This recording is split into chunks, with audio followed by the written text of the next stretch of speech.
Olá pessoal, bem-vindos a mais um culto da nossa comunidade, Igreja Metodista Livre de Diadema. Muito bom ter você aqui mais uma vez com a gente. Qualquer dia que você esteja vendo essa mensagem, seja no domingo ou qualquer outro dia, eu queria começar dando uma boa notícia. Nós estamos alinhando as coisas, nos preparando para voltar com os nossos cultos presenciais agora em setembro, quando a maioria dos adultos já devem estar vacinados com a segunda dose da vacina, o que é muito importante para a gente. Tá com saudade de uma aglomeração gospel, né, minha filha? Eu também quero muito estar com vocês, a gente poder se encontrar novamente, poder se juntar, levar o pessoal para pescar. Vou poder dar mais umas aulas de pescaria aí pro Denis, pro seu Orlando, pro Marcelo Alemão. O Mitsuru vai aprender a pescar finalmente. O Lau não, o Lau é juvenil. Então, a boa notícia do dia, provavelmente em setembro, nós voltamos a nos encontrar presencialmente ali em Diadema. Outro aviso importante também é que no domingo, dia 15 de agosto, nós vamos ter uma assembleia da igreja. Uma assembleia dessa vez vai ser feita virtualmente, vai acontecer logo após o culto. Então se prepara, fica ligado, dia 15 de agosto nós vamos fazer essa assembleia através do Zoom, logo após o culto. E nós vamos, dois assuntos importantes, um relativo ao grupo de escoteiro. Nós queremos ouvir a opinião das pessoas da igreja, não uma confirmação, na verdade, dos membros da igreja, e um outro assunto sobre um projeto de plantação de igreja entre os refugiados venezuelanos lá em Manaus. Você sabe que a nossa comunidade tem se ligado muito a esse tema e nós queremos, dentro do possível, da maneira que Deus nos direcionar, nos envolver mais com esses projetos relativos aos venezuelanos. Mas, então, sem mais delongas, vamos partir para a nossa mensagem de hoje. Nós temos um convidado, o pastor Eude Silva. Ele é pastor da Assembleia de Deus, uma pessoa já experiente, trabalhou em vários lugares, trabalhou com a Editora Vida, com a CPAD, que é a Casa de Publicações da Assembleia de Deus, e hoje ele vai compartilhar a mensagem conosco. Então, pastor Eude, seja muito bem-vindo e que você possa compartilhar conosco algo do coração de Deus para nós, tá bom? Um abraço a todos e até a próxima.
Faz-me refletir a beleza que há em ti.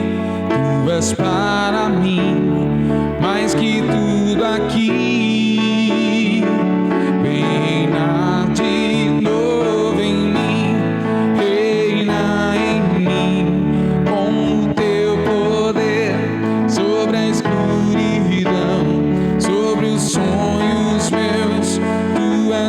Senhor, de tudo que sou.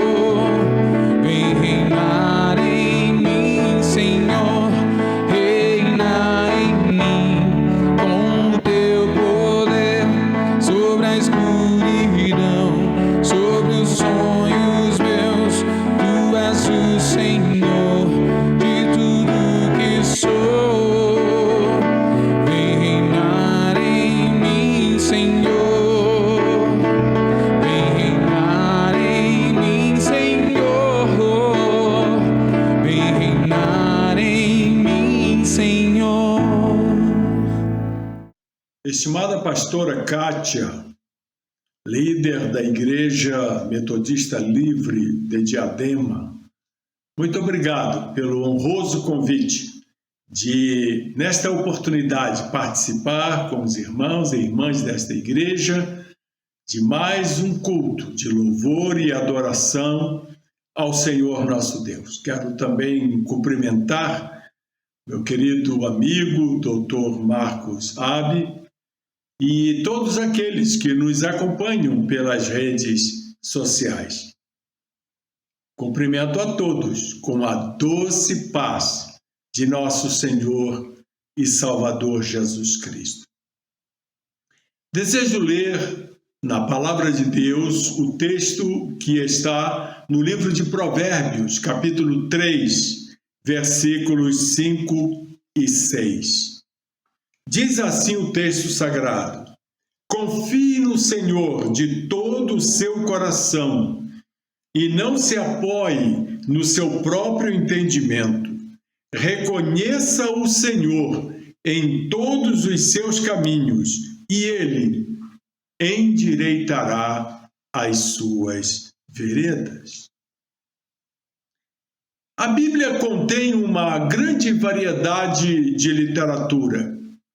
Tem história, como nos livros que contam a história de Israel, ou Atos, que conta a história da igreja primitiva. Tem coleções de sermões, como nos profetas. Tem livros de doutrina e instrução, como as epístolas. Mas há uma parte da literatura no Antigo Testamento que é conhecida como literatura de sabedoria. A literatura de sabedoria na Bíblia inclui os livros de Provérbios, Jó, Eclesiastes e Cantares de Salomão. A passagem que lemos há pouco é uma das famosas passagens bíblicas decoradas pelos cristãos. Ela tem desempenhado um papel significante na vida dos judeus e cristãos. Um rabino da antiguidade, o Rabi Bar Kapara, ele disse que esta passagem bíblica resume o Antigo Testamento. Eu acho que a mensagem destes versículos fala diretamente à nossa época. Conheço muitas pessoas que estão profundamente interessadas em encontrar a orientação de Deus para as suas vidas. E este texto promete essa orientação ao propor 3 atitudes de sabedoria. 3 atitudes de sabedoria. A primeira atitude é a confiança. Diz o texto: confie no Senhor de todo o seu coração. A confiança, irmãos e irmãs, é considerada uma das atitudes fundamentais da vida cristã. Mas confiar não é só uma atitude religiosa, é uma atitude essencial da vida. Na verdade, governo, economia, moeda e transações bancárias, todas as instituições como casamento e igreja, todos os relacionamentos entre pessoas são fundamentalmente governados pela confiança. A incapacidade de confiar não só significa o colapso do governo, do casamento e famílias, como também é um sintoma de profunda enfermidade emocional.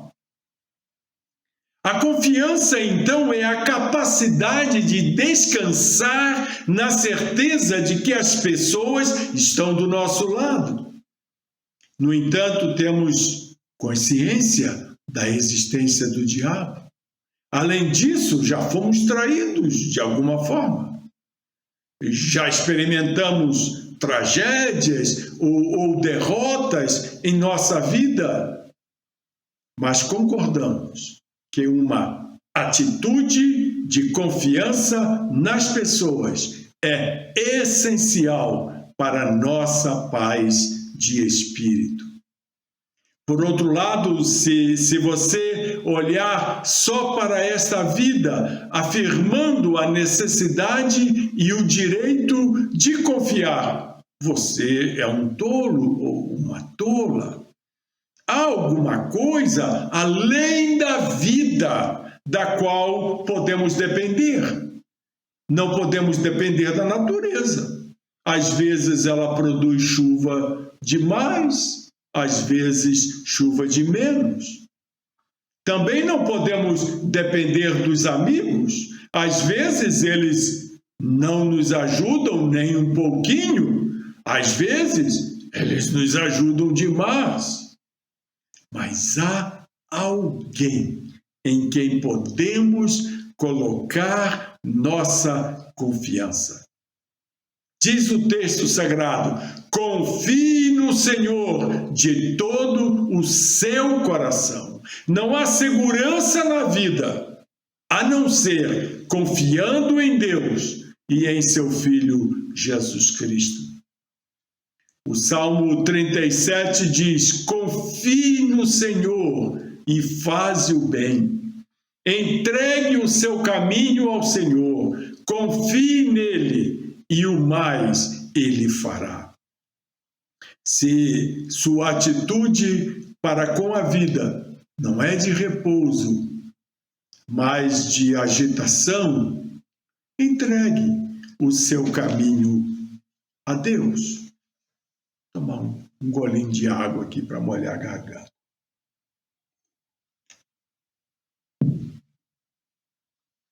A segunda atitude de sabedoria para encontrar a orientação de Deus é a seguinte, continuação do texto: não se apoie no seu próprio entendimento. É interessante observar que na civilização moderna nós tentamos sistematicamente incentivar a autodependência. Os pais tentam criar o filho ou a filha para a autonomia. A sociedade ensina-nos como tratar de nossos próprios negócios, como alimentar-nos, vestir e dirigir nossas vidas. A autodependência quase se transforma numa espécie de religião. Mas o que diz o sábio rei de Israel? Confie no Senhor de todo o seu coração e não se apoie no seu próprio entendimento. O que este texto nos revela? Que há um limite para a autodependência. Jeremias, o grande profeta, ele não era covarde, mas ele exemplifica o princípio da dependência em Deus. Ele ficou contra a nação inteira quando os babilônios e todos os inimigos de Judá vieram do norte. Jeremias disse a seu povo que não resistisse. Disse que a derrota sob esses inimigos era o juízo de Deus e que seria inútil opor-se a Nabucodonosor. Jeremias foi um homem que, com singeleza de coração, falou contra a loucura de Judá desafiar Nabucodonosor. O que Jeremias diz sobre a dependência de Deus? Onde ele encontrou força para ficar contra toda a nação e contra os reis, suportar a prisão? A resposta está em Jeremias, capítulo 10, versículo 23. Disse Jeremias: eu sei, ó Senhor, que não cabe ao ser humano determinar o seu caminho, nem cabe ao que anda dirigir os seus passos. Que texto maravilhoso! Jeremias podia realizar grandes e heróicos feitos, simplesmente porque sabia que sua verdadeira força se encontrava não na autodependência, mas na confiança em Deus. Muitas coisas boas que nos acontecem, irmãos e amigos, não são o resultado de nossa esperteza, mas antes o resultado da providência de Deus. A tragédia da arrogância, irmãos e irmãs, não é só o fato de afastar-nos das pessoas, é uma verdadeira loucura. Se queremos realmente vencer, precisamos a honestidade de admitir nossa fragilidade e apoiar-nos não em nós mesmos, mas em Deus. Confie no Senhor de todo o seu coração e não se apoie no seu próprio entendimento. E por último, além da atitude primeira, que é a confiança, da atitude segunda, para encontrar a orientação de Deus, que é não se apoiar no seu próprio entendimento, vejamos agora a terceira atitude de sabedoria para encontrar a orientação de Deus. Diz o texto sagrado: reconheça o Senhor em todos os teus caminhos. Se você pretende depender de Deus, então dependa o tempo todo. Diz o texto: reconheça o Senhor em todos os seus caminhos e Ele endireitará as suas veredas. Um dos problemas que temos em discernir a orientação do Senhor é que a orientação não vem através de uma mensagem escrita na parede ou de qualquer outra forma, mas através da consciência interior. E o nosso problema com a consciência interior é que temos muitos impulsos e a maior parte deles são impulsos anônimos. Deus não vem dizendo: Deus está falando, vai e faça assim e assim.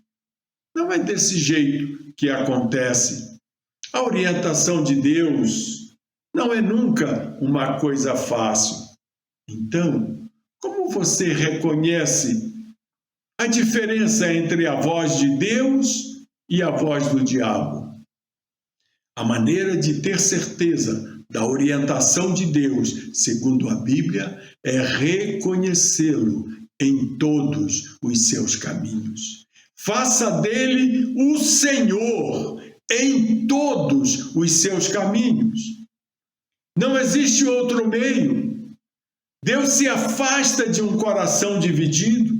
Além disso, quando sentimos que estamos sendo desobedientes, que elementos de nossa vida estão separados dele, fugimos de Deus. E aí não ouvimos mais a sua voz. A razão por que alguns de nós parecemos sempre tão confusos sobre a vontade de Deus é a existência de uma coisa chamada vontade própria. É um setor de nossas vidas onde Jesus Cristo não é o Senhor. É uma área de desobediência. E esta vontade própria destrói qualquer capacidade de discernir a vontade divina. Se você divide sua vida em dois, de modo que parte de sua fidelidade pertence a Deus e parte de você mesmo, está introduzindo dois elementos que se opõem em sua consciência. E o resultado será culpa, hostilidade, conflitos. Esta submissão dividida é uma das causas principais dos abalos nervosos entre o povo cristão. Você quer a orientação de Deus? Você tem de querê-la de todo o coração. É a única maneira. Que Deus possa conduzir os teus passos através desta reflexão na palavra de Deus em Provérbios capítulo 3, versículos 5 e 6. Que estas três atitudes estejam presentes em sua vida sempre. Confiança, não se apoiar no seu próprio entendimento e reconhecer o Senhor em todos os seus caminhos. Eu tenho experimentado isso na minha vida e o Senhor tem me dado graça de chegar até aqui na sua presença e caminhando bem, a despeito de todas as minhas competências, de toda a capacidade que eu possa ter ou que possa ter tido durante a minha vida, porque já estou aqui às vésperas de completar 70 anos, mas a verdade é que em todo este tempo eu sempre depositei a minha confiança no Senhor. Sempre busquei dele orientação, busquei dele a direção, sempre busquei dele a confirmação dos meus entendimentos a respeito de como encaminhar as coisas no meu trabalho, na minha atividade profissional, e que isto seja uma realidade na sua vida também. Eu gostaria de concluir convidando a todos para curvar suas cabeças nesse momento e orarmos ao Senhor. Ó Deus, ensina-nos o que significa entrega e confiança, e depois capacita-nos a praticar diariamente, pondo essa confiança em ação. Não permita que nos estribemos em nossa própria capacidade, mas leva-nos a depender de Ti de todo o coração. Amém. Que Deus abençoe a todos, grande e abundantemente. Amém.